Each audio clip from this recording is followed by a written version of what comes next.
The Challenge of the Yukon. On King! On your Malamute! The Wonder Dog King, swiftest and strongest of Eskimo lead dogs, blazes a trail through storm and snow for Sergeant Preston as he meets the Challenge of the Yukon.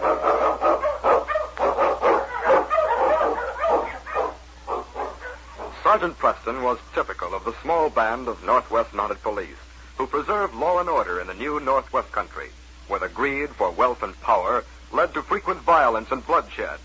But in spite of the odds against them, Sergeant Preston and his Wonder Dog King met that challenge, and justice ruled triumphant.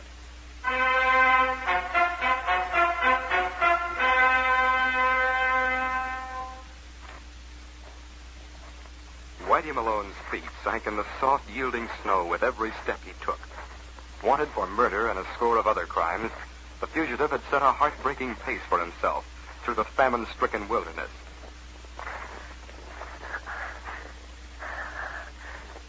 Long days on the trail had sapped his strength.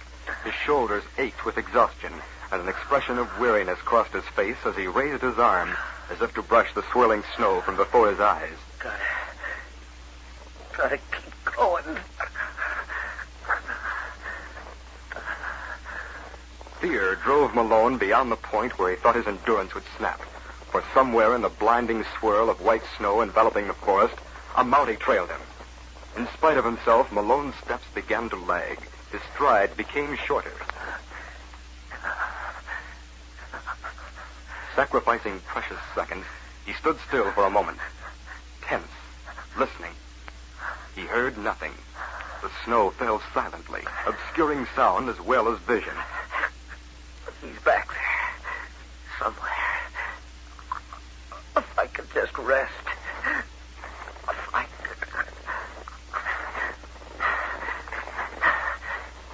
If I stop, he'll close in. How much of a lead do I have? How far behind is he? He's close, I know it. The two of us, the only moving things in this forsaken snow. Gotta keep going. Gotta put distance between us. Shaking his head impatiently, Malone concentrated every effort on maintaining what he knew was a scant lead. What's more of this?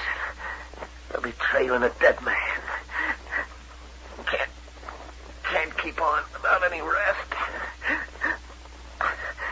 He ought to be as near done in as I am. Must have slowed him down, too. Oh, if I could only believe that. For half an hour, the fugitive went on, breaking trail through the leagues of the forest, his pace varying, slackening, and then as he realized it, quickening. Uppermost in his thoughts was the ever-present consciousness of the man behind him. He knew his pursuer must be reading the signs of his exhaustion in the tracks he left in the snow. What was that? Thought I heard him. If he's that close, that tree over there. Yeah, I'll be able to get him from here. Now, Preston.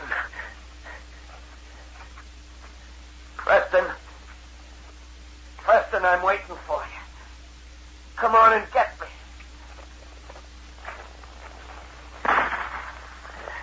Hit the tree.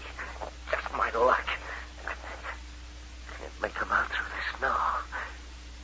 He's coming in. Following my tracks. That was just a warning, Preston. You better stop it. Or the next one will stop you. The fugitive peered from behind the protection of a giant alder tree. His own track showed for a short distance before his eyes, and they were lost in the nothingness of falling snow. His breath sounded like thunder in his ears, and he strained his eyes, waiting for the Mountie to emerge from the curtain of snow. Each step he heard approaching pulled his nerves tighter, but he waited. His fear, his exhaustion forgotten in the intensity of concentration. There was cold-blooded murder in his eyes. He was waiting only until the sound of the approaching Mountie took shape. You're signing your own death warrant with every step you take, Mountie. Turn back now and it won't fire.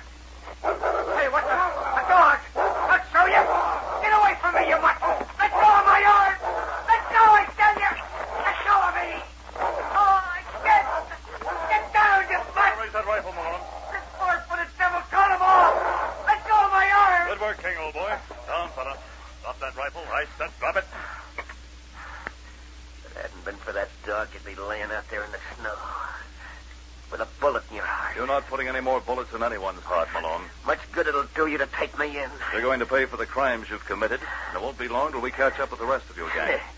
I thought you was too smart to do any pipe dreaming, Preston. These handcuffs are no dream. Well, you got me, all right. But you don't have them. And you won't either. No? No. They can't afford to let me rot in any jail, see? We'll see.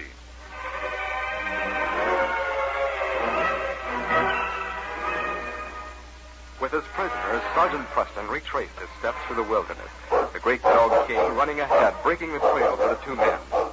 It was a long journey, but after several days traveling, the Mountie reached his destination, the jail in Mercer City. Go ahead, Malone. Sergeant Preston. Hello, Constable. I never thought you'd get him. There's a cell waiting for you, Malone. Lead the way, Constable. When are you taking the handcuffs off me, Monty? When you're behind bars. All right, come on, you.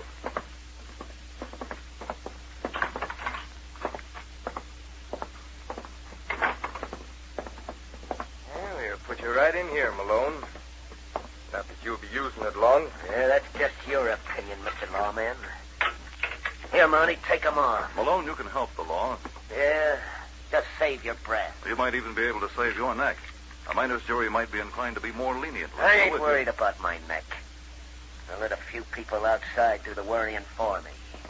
Yeah, I guess he won't listen to reason, Sergeant. I got my own reasons. They make more sense to me than all this law talk. Now, look, kid, the sergeant might be right. He was to tell a minor's jury that you I'll have never the even law. face that jury. As long as I'm here and a few people know I'm here, I'll never hang. Well, suit yourself. That's just what I'm doing, Monty. The rest of the gang know I ain't planning to hang alone. And that's why that rope will never get within a yard of my neck. Come on, Constable. We'll leave him alone. Sure, Sergeant. You better get set to lose a stripe or two, Monty. An escaping prisoner ain't gonna look so good on your record. He seems to be very confident. They're all that way, Sergeant. They turn yellow as soon as they see the gallows going up in the yard. You know, I think he believes every word he says. He hasn't got a chance of getting out of here. If the rest of the gang know Malone's been captured, that means only one thing. Yeah. What's that? They're here in town. Well, maybe you're right. But there's a lot of people in this town. How are you going to find out who you're looking for? Unless he talks. Oh, hi, Pete. Good day to you, Constable. This here snow just keeps coming down. Well, how are you, Sergeant? Fine, Pete, and you? I can't complain now. The lamps are on the desk. Yeah, I see 'em. Need a cleaning pretty bad, too, looks like.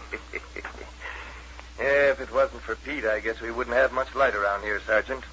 Comes in every 3-4 weeks, clean out the lamps, put in new wicks. I see. As the two men sat in the office watching Pete Conroy clean the lamps, Sergeant Preston was thoughtful and silent.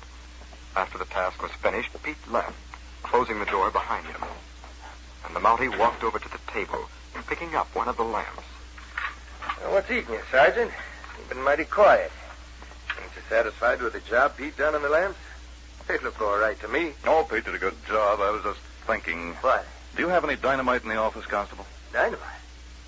I don't know. I got a little of everything in this desk of mine, but I don't think I have any dynamite. Why?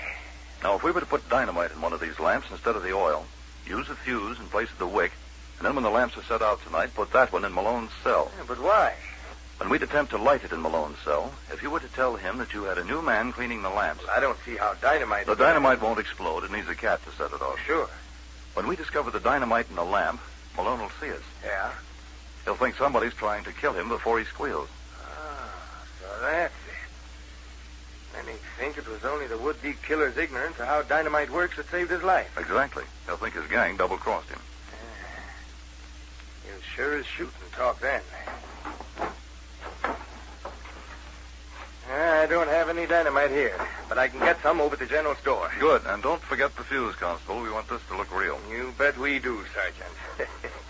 You bet we do.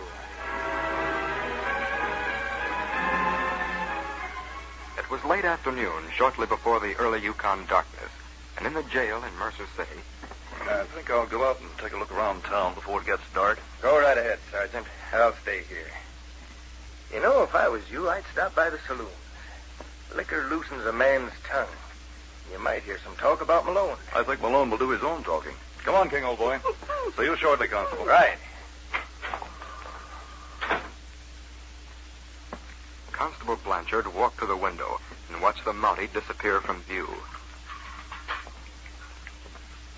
Then, going to the table, he picked up one of the lamps and hurried to the desk. Dynamite. Blanchard worked quickly, pouring the dynamite from the lamp. Then, nervously, he refilled the lamp base with a powdered mixture and was fitting the parts together when... Hey, what the... Oh, well, you weren't gone long, Sergeant. Everything's quiet, and I think it will be for several hours. Apparently you weren't expecting me so soon. What do you mean? This is what I mean, Blanchard.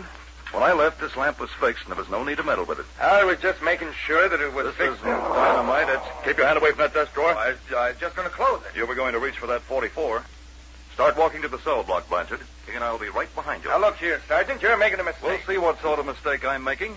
Start walking. Now, wait a minute. Keep going. Malone. Well, looks like a visiting committee. What's on your mind, Molly? You see this lamp? Sure. What do you want about it? This was for your cell. Yeah? Well, I'll be needing one.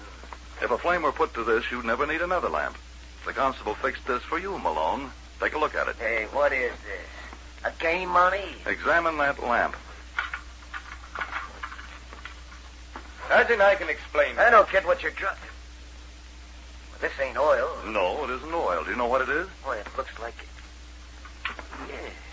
What's blasting powder? That's right. A match touched to that fuse would blow you sky high, Malone. You never would have had a chance to talk. Why, you dirty, double-crossing rat. Watch what you say, Malone. I should watch what I say. If it wasn't for the money, I'd be in Kingdom Come right now. So you thought you'd get me out of the way, huh? Ah, don't be a fool, Malone. You can still... I can still what? Cover up for you? And take a chance on you murdering me before I can put you where you belong? Yeah, I'll hang, all right. But you're hanging with me, Joe Blanchard. He's your man, Sergeant. The brains of the whole business. What about the rest of the gang? Well, there was only one other fella, Hank Porter. He was killed in a gunfight in Dawson 3 months ago. Blanchard and me are the only ones that are left. And I'd like to get my hands on your yellow neck. You can't prove a thing, Sergeant. You don't have to. I can.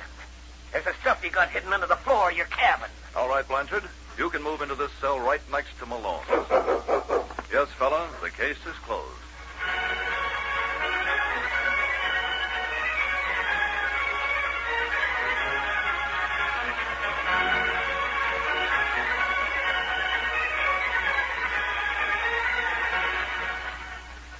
These copyrighted dramas originate in the studios of WXYZ Detroit, and all characters, names, places, and incidents used are fictitious. They are sent to you each week at this same time and reach you from our transcription studios. Hal Neal speaking. This is the Michigan Radio Network.